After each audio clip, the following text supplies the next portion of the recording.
Olá, o vídeo já vai começar, mas antes, se inscreva aqui no canal, ative o sininho e compartilhe. Boa tarde, irmãs e alguns irmãos também. Muito feliz de estar aqui com vocês, nesse culto que é tão precioso para a nossa igreja e abençoa tantas pessoas também no mundo inteiro aí, né, através da IPPTV. Quero te convidar a abrir sua Bíblia no primeiro livro de Samuel, capítulo 2.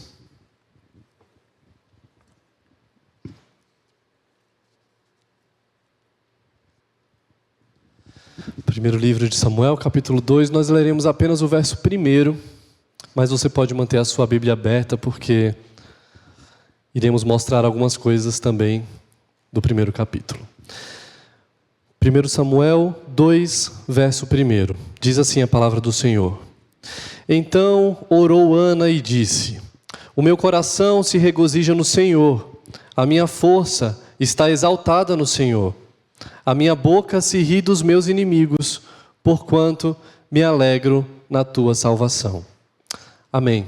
Vamos fazer mais uma oração? Senhor Deus, nós estamos diante da tua santa palavra, Pai.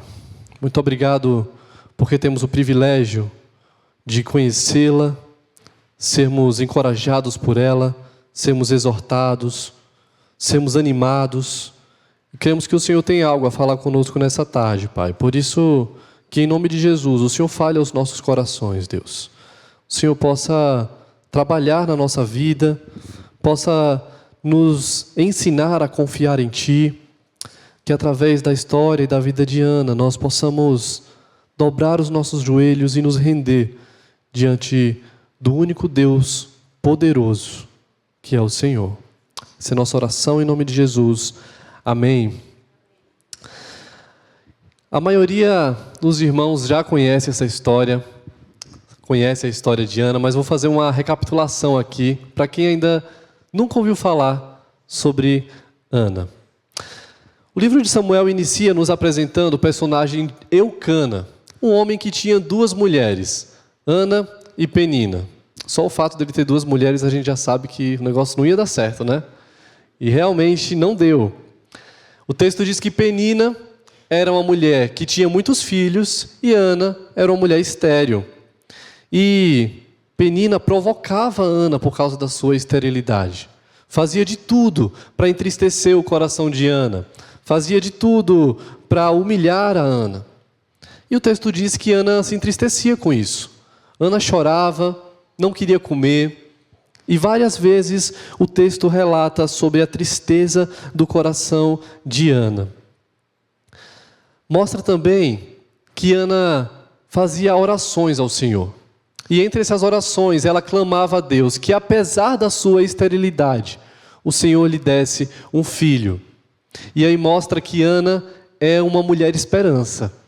Ela cria no Senhor, ela cria no poder de Deus. E a sua oração era justamente que o Senhor pudesse lhe agraciar, lhe conceder um filho. E ela promete ao Senhor que se Ele lhe desse esse filho, ela o consagraria a Deus. E o texto diz que Deus ouviu a oração de Ana, lhe concedeu um filho e ela o chamou de Samuel. E assim que Samuel foi desmamado, sua mãe o levou até a casa do Senhor. E o capítulo 1 encerra justamente assim, com Ana apresentando, entregando seus filhos ao cuidado do sacerdote, e iniciando essa oração, que nós também chamamos de cântico, né? O cântico de Ana, que nós lemos aqui nesse primeiro verso do capítulo 2. E o começo do verso fala sobre uma grande exultação. Ana dobra os seus joelhos, fala com o Senhor e diz assim: o meu coração se regozija no Senhor. Primeira lição que eu quero destacar nesse texto é essa: que Deus é aquele que transforma corações tristes em corações exultantes.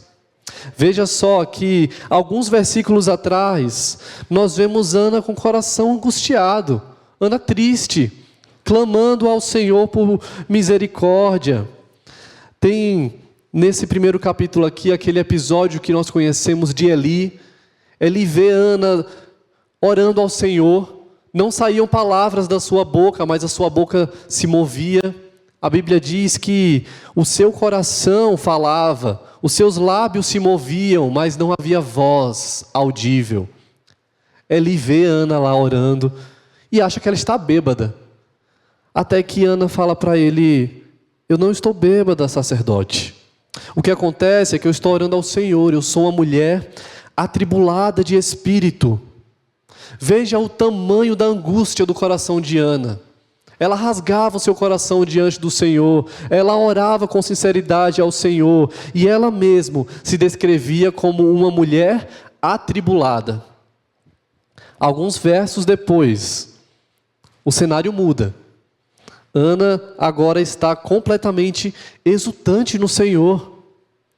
E o que aconteceu para que a mesma personagem tivesse uma mudança tão grande de atitude, tivesse uma transformação tão grande no seu coração? O Deus que transforma corações tirou a tristeza de Ana e colocou exultação no seu coração. Ela pôde se alegrar no Senhor, ela experimentou uma transformação. Aquela mulher que chorava pelos cantos, que não queria nem se alimentar mais, que já não via mais alegria na vida, não via mais prazer, agora estava diante de Deus, louvando o Senhor com o coração feliz, alegre, grato. E somente Deus pode fazer isso, somente o Senhor pode fazer isso. Eu sei que no momento da dor, muitas vezes nós achamos que é o fim. É difícil demais, irmãs, ver a beleza de Deus, a bondade do Senhor, a mão do Senhor, quando os momentos são difíceis. Quando nem tudo está indo como a gente esperava na nossa vida. Um coração angustiado dificilmente consegue enxergar essa esperança, consegue crer que um dia a situação vai mudar, que aquela tristeza é passageira, que aquela dificuldade tem data e hora para chegar ao fim. Na hora da dor, na hora da angústia, nós não conseguimos enxergar isso muitas vezes. Mas nós servimos ao Deus que transforma corações tristes em corações exultantes. Nós servimos a esse Deus que pode transformar o coração mais angustiado em um coração cheio de alegria. E foi isso que aconteceu com Ana. Muitas pessoas ainda hoje vivem com esse coração atribulado, principalmente aquelas que não conhecem a esse Deus. Vivem com o coração angustiado, pesado, sem esperança. Mas quando nós conhecemos a grandeza de Deus, o poder de Deus, quando nós nos deparamos com histórias como essa, nós temos motivos para crer que o nosso coração pode voltar a sorrir, pode voltar a se alegrar no Senhor, porque Ele é o Deus poderoso. E o Philip Yancey escreveu um livro chamado Decepcionado com Deus. Decepcionado com Deus, esse é o título da obra. E nesse livro ele relata sentimentos de vários cristãos que experimentaram momentos difíceis na sua vida e se decepcionaram com Deus em dias difíceis, por alguns motivos. Alguns deles relatam que sofreram muito por verem seus pais se divorciarem. Outros relatam que perderam filhos. Outros relatam que se sentiram incapazes de enxergar a felicidade, de ser feliz novamente. E por conta disso, achavam que Deus não se importava com sua dor. Achavam que Deus não estava disposto a ajudá-los e se decepcionaram com Deus. Então essas pessoas procuraram o Philip Yancey, relataram sua dor, relataram sua decepção com Deus, e ele escreve esse livro então sobre esses relatos dessas pessoas. Mas a conclusão dele é que as pessoas que se decepcionaram com Deus estavam mais interessadas naquilo que Deus tinha a oferecer a elas do que naquilo que Ele era. Essas pessoas estavam de alguma forma interessadas apenas nas respostas das suas orações, conforme o seu próprio coração. E às vezes a gente quer tanto alguma coisa que a gente não consegue fazer a oração que o próprio Jesus nos ensinou: seja feita a tua vontade. Como é difícil fazer essa oração.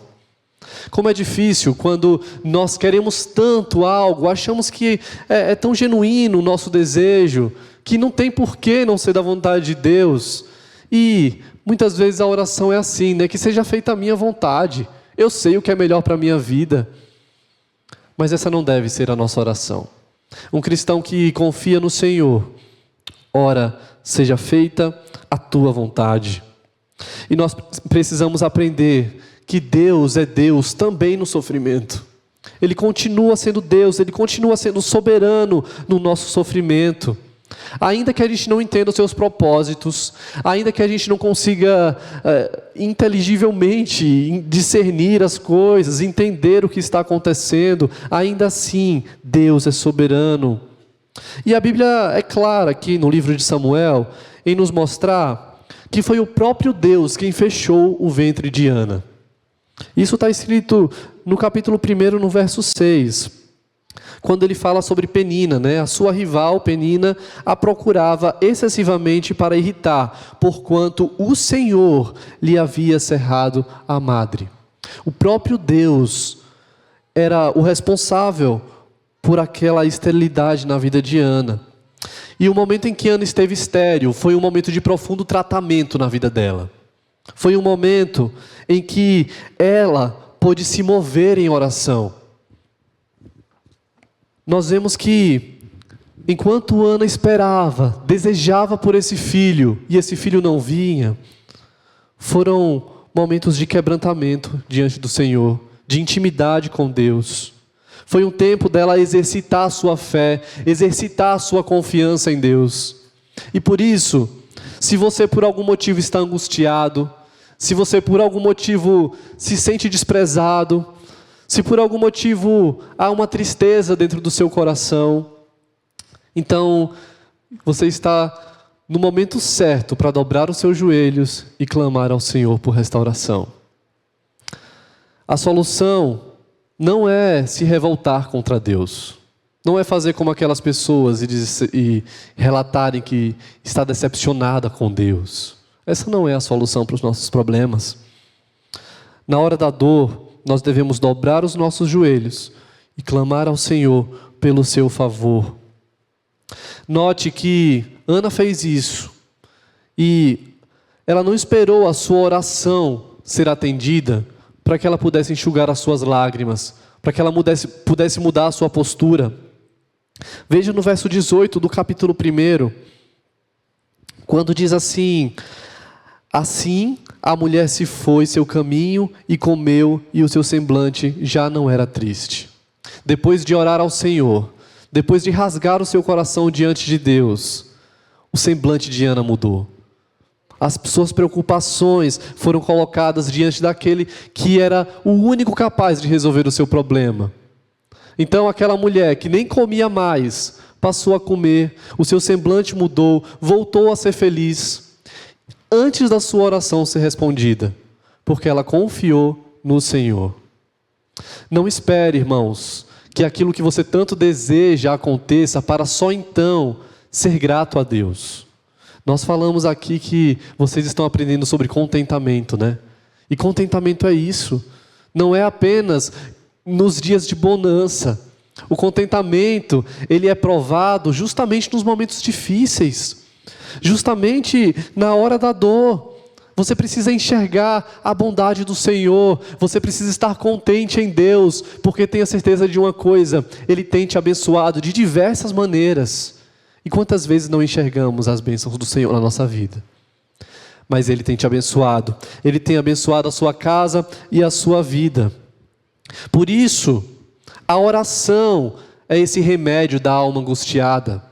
A oração é o remédio para a cura interior. Não é a murmuração, não é a ira, não é a revolta, não é a amargura, não é o desapontamento com Deus.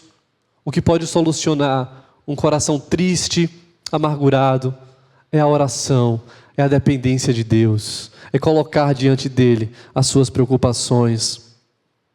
Por isso que o autor desse livro, Ele diz que as reclamações dessas pessoas desapontadas com Deus, o motivo dessas reclamações é porque elas estavam exigindo coisas que Deus nunca prometeu lhes dar. E isso é verdade. Deus nunca prometeu poupar o seu povo da dor, do sofrimento da presente vida. Não é isso que ele nos ensina, João 16:33. Estas coisas vos tenho dito para que tenhais paz em mim. No mundo passais por aflições, mas tende bom ânimo. Eu venci o mundo. O Senhor nos disse que nós passaríamos por aflições, mas Ele disse, você pode ter paz, mesmo em meio à dor, mesmo em meio à aflição. Você pode passar pelos momentos difíceis e ter um coração contente, ser alegre no Senhor. E nesse mundo, irmãos, nós vamos passar por isso. Vamos viver momentos difíceis. Não vai ser fácil. Mas a boa notícia é que nós podemos contar com esse Deus. Em algum momento, o seu coração pode se entristecer. Em algum momento da caminhada, você pode desanimar. Mas, quando nós nos deparamos com histórias como a de Ana, com várias outras histórias da Escritura Sagrada, nosso coração novamente se enche de esperança nesse Deus. Novamente nos fortalece para caminharmos mais um pouco. E a conclusão que nós podemos chegar é que, através da atitude de Ana, de colocar, de crer, de clamar, de fazer uma promessa ao Senhor, Senhor, se o Senhor me der esse filho, eu irei dedicá-lo ao Senhor. Nós precisamos aprender com a vida dela, aprender a exultar ao Senhor na hora da nossa angústia, na hora da nossa dor, porque Ele é o Deus que transforma esses corações tristes em corações exultantes. Mas Ele faz mais do que isso. Deus também transforma humilhação em exaltação. Veja comigo no verso 2, no capítulo 2, ainda no verso 1. Ela fala assim, a minha boca se ri dos meus inimigos. Nós não sabemos por quanto tempo Ana foi humilhada. Não sabemos exatamente até que nível Penina chegou de atormentar a vida de Ana. Não sabemos quantas vezes ela precisou ouvir as piadas. Quantas vezes aquela mulher precisou lidar com essa comparação. Olha só, ela tem filhos, você não. Ela é uma bênção, olha só, ela está deixando uma geração aqui, você não. Não sabemos quantas vezes ela ouviu esses questionamentos. Será que você tem motivos para adorar a Deus, Ana? Cadê esse Deus que você serve? Por que Ele não te dá filhos? Quantas vezes ela deve ter ouvido essas coisas? Quantas vezes ela deve ter se sentido menosprezada, desqualificada? Mas os piores sentimentos devem ter passado pelo coração de Ana. Ela experimentou de perto a humilhação.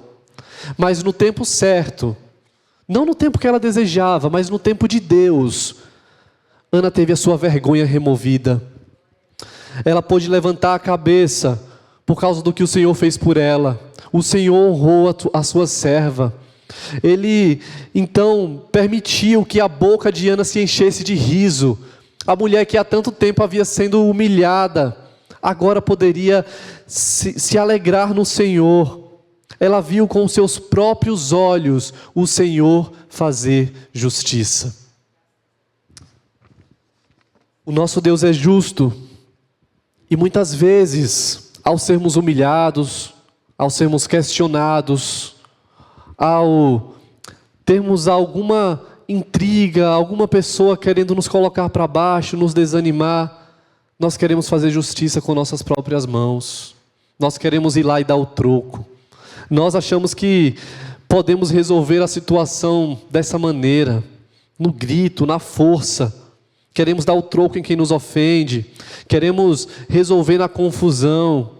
Mas não foi para isso que nós somos chamados. Quando a nossa atitude diante da humilhação deveria ser o oposto disso. Deveria ser, mais uma vez, dobrar os nossos joelhos e clamar ao Senhor, na certeza que a Ele pertence a vingança, não a nós. Não há motivos, irmãos, para haver brigas, discussões, inimizades, porque nós cremos em um Deus que fortalece o humilhado, que exalta o humilhado. Esse é o nosso Deus. Romanos 12, a partir do verso 19, diz assim: não vos vingueis a vós mesmos, amados, mas dai lugar à ira, porque está escrito: a mim me pertence a vingança, eu é quem retribuirei, diz o Senhor. Pelo contrário, se o teu inimigo tiver fome, dá-lhe de comer, se tiver sede, dá-lhe de beber, porque fazendo isto, amontoarás brasas vivas sobre a sua cabeça. Não te deixes vencer do mal, mas vence o mal com o bem. E foi isso que aconteceu com Ana. O Senhor a exaltou no momento certo. E quando nós lemos esse texto, a minha boca se ri dos meus inimigos, não quer dizer que Ana estava aqui dando troco em Penina, mas ela estava se alegrando no Senhor por ver as promessas dele se cumprir, por saber que ela não iria viver o resto da sua vida nessa humilhação, mas ela confiou no Senhor, nesse Deus da justiça. E a sua alegria não estava meramente no fato dela ter gerado um filho, dela ter tido a sua oração respondida. Não estava no fato do seu inimigo ter sido humilhado, do seu filho ter nascido, mas Ana conseguiu enxergar algo mais valioso do que isso. Por mais que ela amasse o seu filho Samuel, por mais que ela estivesse feliz de ver que o Senhor a retirou do estado de humilhação, mas ela consegue enxergar algo mais valioso do que isso. E é o que nós veremos a seguir, ainda nesse verso 2, no finalzinho do versículo. Ela diz assim: porquanto me alegro na tua salvação. Esse é o nosso Deus, é o Deus que transforma perdição em salvação. E Ana glorifica a Deus pela salvação. Eu me alegro na tua salvação. Ela consegue enxergar que mais importante do que a dádiva é o doador. Mais importante do que o filho que lhe nasceu é aquele a quem lhe deu o filho. Mais importante do que receber bênçãos terrenas é receber bênçãos espirituais. Por isso ela se alegra na salvação. E nós achamos, irmãos, que precisamos de tanta coisa para sermos felizes. Nós achamos que seremos felizes quando aquela bênção financeira chegar. Achamos que finalmente poderemos ser felizes quando um relacionamento der certo. Achamos que seremos felizes quando tivermos o reconhecimento das pessoas, a admiração das pessoas, o aplauso das pessoas. Achamos que dependemos dessas coisas para sermos felizes. Mas o que Ana nos ensina é que nós já temos o que nós precisamos para sermos felizes. Nós temos motivo para nos alegrarmos no Senhor, porque Ele é o Deus da salvação. Tudo que nós precisamos está no Senhor. Ele é a resposta para todos os nossos problemas. Ele é tudo o que nós precisamos. E por isso nós devemos nos alegrar nele. Você tem motivos para se alegrar nessa tarde. Você tem motivos para deixar de lado esse coração entristecido e encher os seus lábios de alegria e de louvor ao Senhor. Ainda que Ele não te dê aquilo que você tanto queria, porque os planos dele são maiores do que os nossos. Ainda que Ele não responda a sua oração no tempo que você esperava, mas Ele tem o tempo certo para todas as coisas. Ainda que aquilo que você tanto queria que acontecesse não chegou, ainda não aconteceu, mas você tem motivos para se alegrar, porque você recebeu o maior presente que um homem pode receber, que é a salvação.